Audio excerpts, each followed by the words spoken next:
Good morning. कसे आहात सर्वजण? होप सो तुम्ही सर्वजण मजेत आणि खुश असणार. माझा हा लॉंग ड्रेस खूप दिवसापासून कबर्डमध्ये तसंच पडलेला होता, त्यामुळे विचार केला की चला आज वेअर करून बघूया.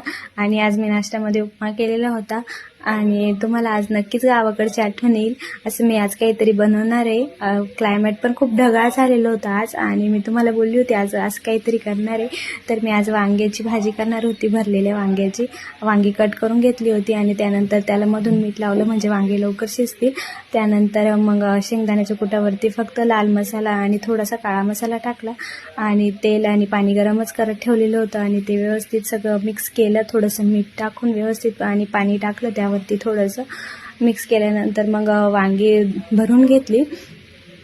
सगळी वांगी भरल्यानंतर पण थोडासा कूट उरलेला होता, तर तो विचार केला की तेलामध्येच टाकून घेऊ आणि लसूण कुटून घेतला आणि फोडणीसाठी फक्त जिरे आणि मोहरी टाकली आणि लाल मसाला टाकला. तो कूट उरलेला तो पण टाकून दिला आणि आधी मी पाणी टाकलं आणि त्यानंतर वांगी टाकली आणि थोडंसं मीठ टाकलं चवीप्रमाणे आणि कोथिंबीर टाकली आणि त्यानंतर तिकडं त्या साईडला शिजायला लावून दिले वांगे आणि त्यानंतर मग भाकरी करायला घेतली.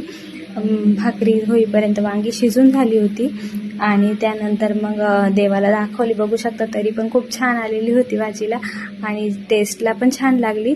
चला तर मंडळी, आजच्यासाठी एवढंच. भेटूया मग उद्याच्या ब्लॉगमध्ये. बाय.